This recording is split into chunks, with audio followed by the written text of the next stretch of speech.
Hi, and thanks for joining me as I talk about authenticity and engagement in a PR context. In the next 20 or 30 minutes, we're going to go together on a bit of a journey through my experiences to start as an American living abroad to really exploring some of the limitations that the field of public relations faces, all centered on this notion of authenticity and engagement and what that can mean in a global context.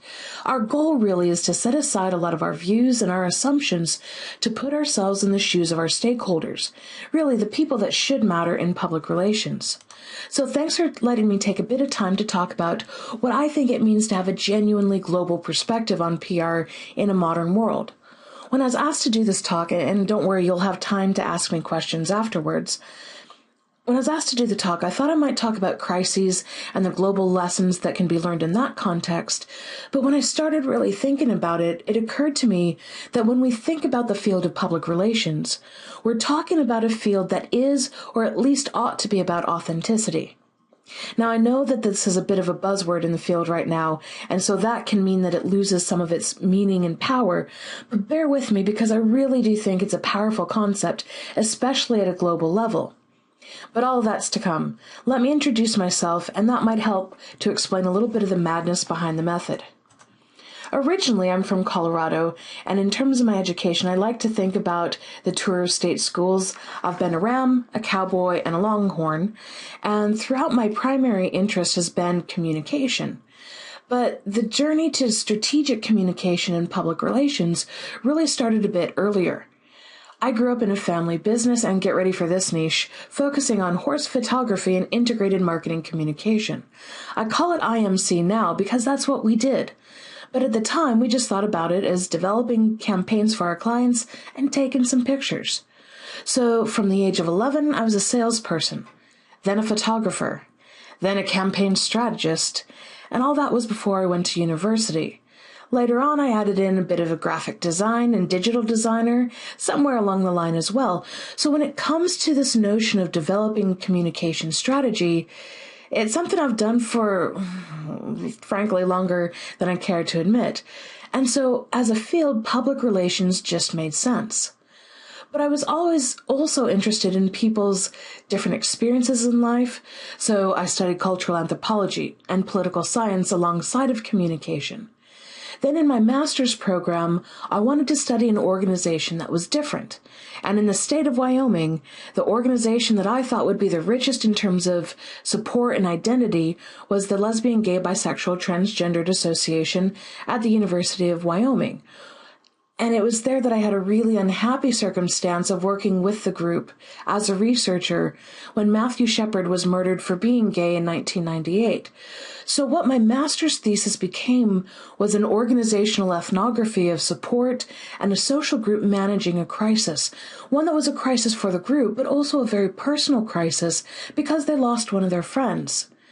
This was not only a genuinely moving cultural experience for me, but it was also one that suggested I was interested in understanding the different attitudes and worldviews of different kinds of groups. So this means that while my research typically focuses on crisis context for organizations, it also touches on social responsibility, social attitudes, social engagement, and always cultural identities as a part of that because we live in a multicultural world. So I currently live and work in the UK at Leeds Beckett University, which is in Leeds, and that's in the middle of the UK. I'm a senior lecturer, and that's about the same level as being an associate professor, and like with a lot of things in the UK, they have the different term for the same kind of thing. But I also think that one of my ways of understanding my own approach to a global perspective in PR is to situate that perspective in the physical journey that I've had through life. On this and the next slide, the dark purple represents the places I've actually lived, the lighter purple, the places I've visited. So, for example, in the U.S., I've visited most places in the U.S., and I've certainly lived across the U.S. I've seen the similarities and the differences in the ways that we do things as Americans, not only in the language we use in different places, but also to the genuinely different attitudes and assumptions that we make about people and regions. And by the way, I still find it weird that Texans call a soda Coke. When I moved to Texas, I just wasn't prepared for the fact that when I ordered a Coke, they'd ask what kind. But then again, I also wasn't prepared for when I moved to the UK and visited my husband's family in Scotland that they called soda juice. So I moved from the US in 2012, and I've had the chance to live in both Germany and the UK, and I'm working on visiting a lot of countries along the way as well. But when I visit countries, I do try to take the time to explore them and go back a couple of times, because every time I find I discover more. From a PR perspective, I've also found that living here has given me a greater opportunity to work with people not only from around Europe, but also Asia and Africa as well. So for me, my own journeys have been about trying to understand what people want and expect from each other and the organizations that they use, buy stuff from, and rely on. But one constant that I've experienced as an American abroad is this. People want to find out what kind of an American I am when they meet me. You see, people outside the U.S. watch what we do, a lot of times with shock, but they're genuinely curious, and I do take a lot of teasing for about most things American. But that's okay, because I think that humor is a really nice way to address the elephant in the room without frustrating conversations. For example, not long after we moved to Germany, I was on this train. This little old man gets on the train and says hello. And just as an aside, in Germany, it's quite customary that when you enter a room, including a relatively empty train car, that you say hello and everyone says hello back. It feels weird at first, but you get used to it. So I said hello, and he asked where I was from, and with quite this little cheeky wry smile, he says, "Thank you for President Bush," and went and sat down. Now, at the time, I didn't have sufficient German language skills to tell him that he was being what a cheeky guy I thought he was. I just smiled back and shrugged my shoulders and rolled my eyes a little bit. But in that exchange and 100 cents, I've really had the opportunity to learn what it means for people to get to know one another and to address their concerns, their questions, and their frustrations in a way that's genuinely positive, so long as everyone has a pretty decent sense of humor. And by the way, we're not exactly known for having a great sense of humor abroad or even understanding sarcasm very well. So when people are trying to find out what kind of an American I am, the first thing they want to figure out is if I have a sense of humor.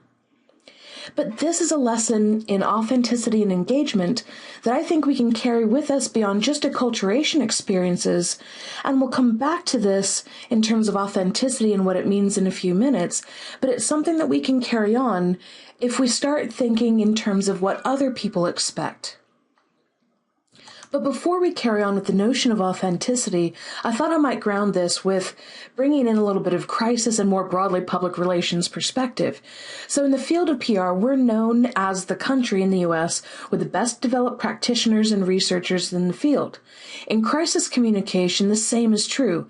So by virtue of example, I decided at some point that it would be a great idea to find all the journal articles that I could related to crisis and public relations and analyze them. It did sound like a good idea at the time, but then again, I'm a bit of a nerd. But not surprisingly, I found that the field was incredibly American-centric. Let me put this in perspective. 417 out of the 690 articles that I found focus on the U.S. Not always exclusively the U.S., but mostly because those articles that do focus on the U.S. are significantly less likely to include comparisons to any other country. 126 of those articles focus on Europe as a region, with particular spikes in the UK, Netherlands, Denmark, and Sweden, which have very developed crisis communication and largely public relations fields as well. 71 articles focus on Asia, with the majority of these emphasizing China. They have really committed to a strong public relations objective in their professionalism and in the development of the field. And then we get down to the least addressed regions. The Middle East, as well as South and Central America, each have 6 articles from 1953 to 2015 addressing them, and the entire continent of Africa has 8. Other analyses of the field of public relations more broadly than just crisis communication have really found the same kinds of proportions of research identifying that our knowledge of public relations is still developing in terms of our global perspective, and in some cases still in its infancy. So, for example, in Europe, the field of public relations is really robust, and with researches and active degree programs right now all across the continent. The same is true in China, and we're starting to see in the books written about public relations and crisis communication a lot more voices coming out of a lot more parts of the world, because there's simply a broader global sense of what public relations is. Yet this is still really a developing side away from it. So the research is increasingly finding that perceptions of an organization and its ethics are driven by culture and differences in trust perceptions. There's a very clear recognition across PR and crisis communication that organizations have to be agile and adaptable to different stakeholder needs, especially as more and more companies do business in multiple countries and even multiple regions. So additionally, social media is pushing this to a greater extent. Though crisis communication has been increasingly studied in the last couple of decades, its focus has also always been on organizations. And we see this a lot with public relations, is that they're focused on organizations and the communication strategies that they're using. And so we don't always focus on the stakeholders themselves, on stakeholder reactions, consumer behavior, those kinds of topics. But in recent years, we have started focusing on emotions and factors affecting stakeholder reactions to crises, to campaigns. And so this has been an area that's been exciting to see develop, and it's also gone hand in hand with a much better understanding, still in its infancy, but a much better understanding of what it means to do public relations in a global context. So if we think about it in a crisis context, these psychological-based discussions, cognitive appraisals of crises and issues, and especially in a cross-cultural context, are really valuable. If we can understand differences in how people react to PR messages and engagement actions, then we can make sure we're adapting to our stakeholders. So, for example, in the crisis context, we study cross-cultural comparisons to determine the strategic value of differing message strategies. So let's take a look at an example of what we can learn with a stakeholder focus in a crisis context. In doing this kind of cross-cultural research, it's important to find an industry that most people in the countries that you're interested in, that they're familiar with. The airline industry was perfect for this kind of a study because of it. We did this in 2015, and at the time the industry had just faced a number of crises, from the crash of the Germanwings flight by its co-pilot to the mysterious loss of the Malaysian Airlines plane. But there are also broader questions about health and safety with flying because of MERS and Ebola transmission concerns in Asia, Europe, as well as the US. So in addition, there were hosts of stories being published about weapons and drugs being smuggled worldwide on well-known carriers. So in this case, we wanted to focus on concerns that most people could have with regards to airlines, health and safety. So the respondents were shown fictitious stories about weapon smuggling or disease spread through air travel, and embedded in these stories were either defensive, so we're not at fault kinds of messages, or accommodative messages that would say something like, we care, we're going to fix the problem, and we're going to work to make sure it doesn't happen again. So in order to maximize the potential effects, we also used airlines that were really well known in the countries. In this case, we were comparing Chinese and American respondents. So to give you a sense of the participants, this is the breakdown in our Chinese and our American participants. So what was interesting was that in this case, it's really clear that prototypical Western approaches to crisis response messages need to be re-examined when it comes to Chinese audiences. There were several studies that demonstrated that generally speaking, the accommodative response is the best approach to take, but they had not been applied in different kinds of cultural contexts. So these findings definitely confirmed that for the U.S. respondents, this is true, that accommodative responses were very favorable, the defensive ones, not so much. But this was not the case for the Chinese respondents. In fact, there were no significant differences in the social appropriateness between the two types of messages, the accommodative and the defensive among Chinese respondents, and that all of the messages were viewed as more undesirable than they were viewed as appropriate. So this data suggests that a stronger set of investigations into what would actually be culturally appropriate crisis response for Chinese stakeholders is absolutely necessary if they're going to be more successful at managing crises in China. That what works in the US, what works in Europe, certainly doesn't work in all cultural contexts. So this is just one example from a really global industry. But in an increasingly engaged and connected world, most of the people who do public relations are finding that there are unique challenges in creating messages, knowing that the same message is going to be visible and available to most people on the planet.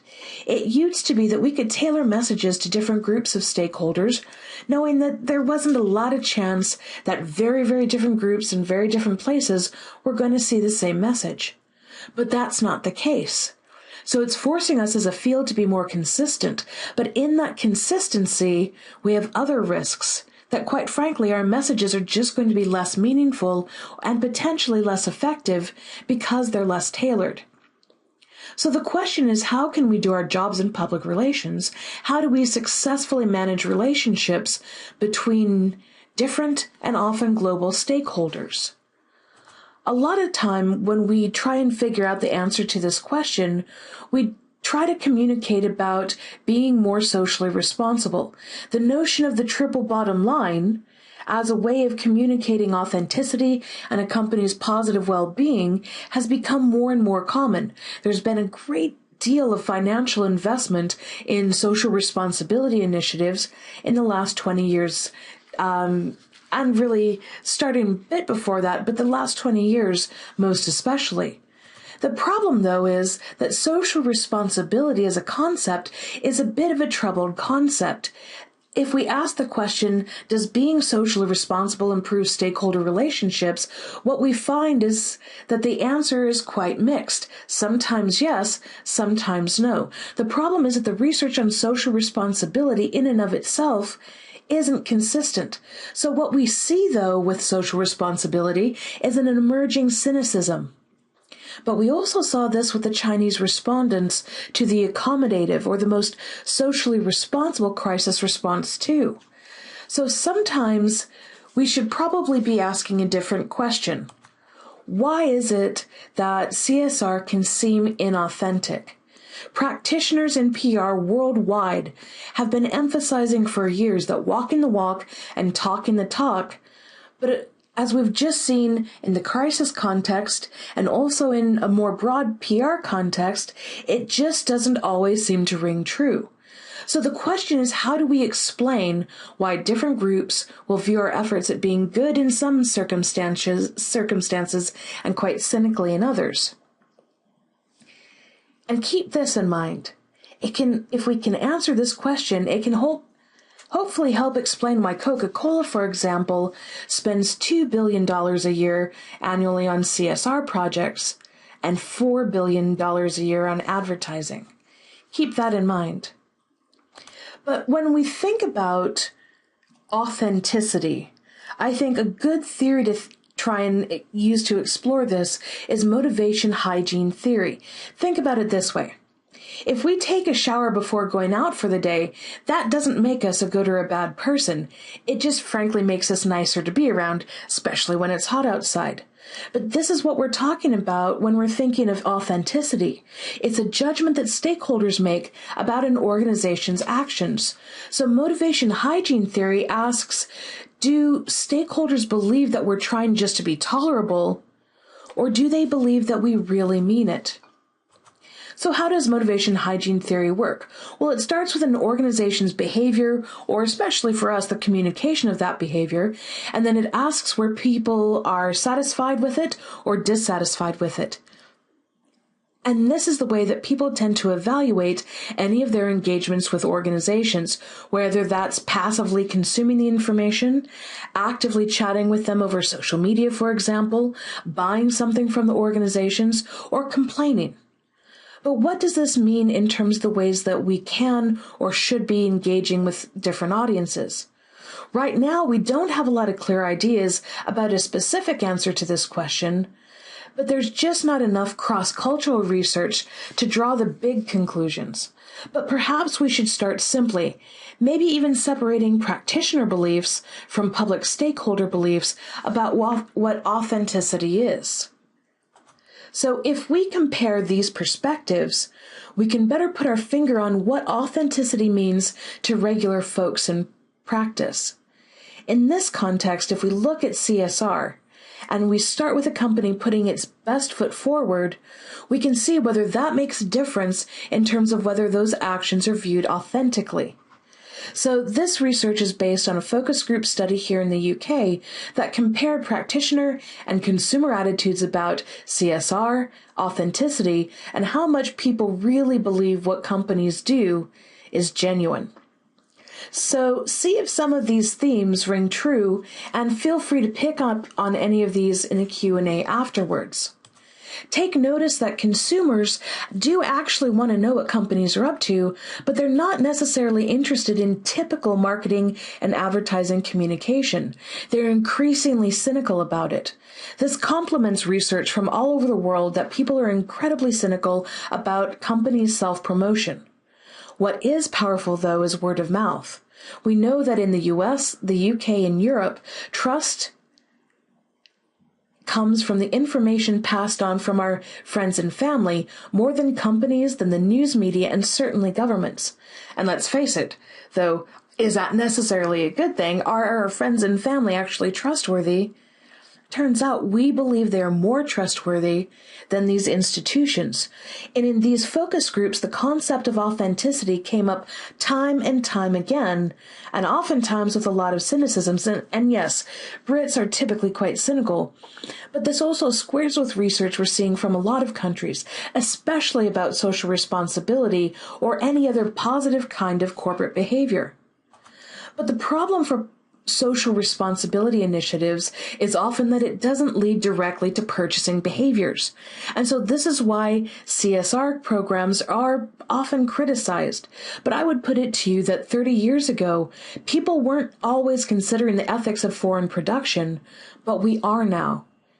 In addition, PR, remember, is about the long-term relationship development, and what all of these themes are telling us is that while people are cynical about authenticity, it's because they do care. They want to know, they want to talk about it, but it's a long game.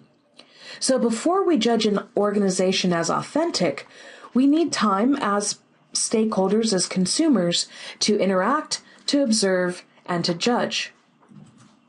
So to summarize all this information from the study, there are two big points. Not only that emerge clearly from the focus groups, but I think they help to explain globally while social responsibility may not necessarily be a great marketing tool for the short term. But I also want to highlight that doing nice things when a company has a bad reputation also doesn't seem to help in the short term because it doesn't come across as authentic. This means that over time, it could help an organization with a bad reputation improve itself, but companies with bad reputations can't do a couple of nice things and say, see, we're great, aren't we? But so this asks a bigger question. What is authenticity? How can we, in a very concrete way, know when stakeholders might judge a company's actions as authentic? And this research points to three factors. First is consumer efficacy. This asks the question, do people believe that their actions in support or opposition to an organization, will those actions actually matter? For example, one respondent said, if I think that Coke is a bad company, and I stop buying Coca-Cola the drink, it just doesn't matter. They're so big that I can't touch them, so why should I care? Why should I pay attention to any of this? But second, The localized social responsibility impact is something that the Koch example points to another finding, that geography matters. People feel like their actions matter, both them personally and a company's actions, when they're in the local area. So they feel like a company acting in their local area is more genuine. They believe it, that the company cares about its community and that it's embedded within its community. So they feel like they can influence it. They feel like they see it happening. And then third, the good reputation leads to the belief that the company's actions are also authentic. So all three of these factors contribute to a judgment by stakeholders about authenticity and ultimately to a better relationship. So what then leads people to judge an organization's behaviors as inauthentic? In some ways, it's the direct opposite of what I was just saying in terms of it being authentic. When people don't feel they can personally influence an organization, when all the action is happening thousands of miles away, and when the organization has a bad reputation, anything that they do is going to be judged with some cynicism and some suspicion. But what's also interesting is that the data points to when the only ones talking about the good work that the company is doing is the company, it's also going to hurt the company's perception that what it's doing is authentic. This is why shameless self-promotion can make people cynical. So when the promotion comes from other people, it seems real. This is why word of mouth can be much more persuasive and much more compelling. It doesn't mean that the organization shouldn't be putting information out. We saw that people wanted information, but they just trust when that information's been read by other people and shared. It's much more likely to be trustworthy.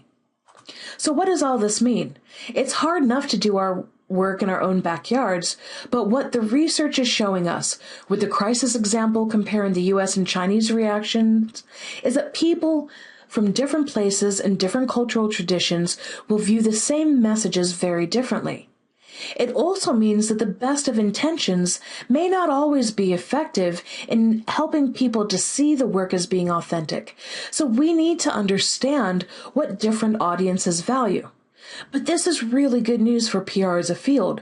What we do in building, maintaining, and even repairing relationships provides value to our organizations, especially over time and especially globally. But it's also about consistency of word, action, and engagement, because people globally trust institutions less and less, and people globally are more cynical about the sincerity of what organizations and institutions do. And this is something that within the integrated marketing communications mix that we as public relations practitioners uniquely offer organizations. So when we think about what global public relations is about, I posit this to you, that it is about long-term authenticity and engagement, about trying to adapt to particular people's questions, particular people's needs, but doing so in a way that is consistent and demonstrates goodwill. Thank you for your time, and we'll have time to answer questions, but feel free to continue the discussion online anytime that you'd be interested in.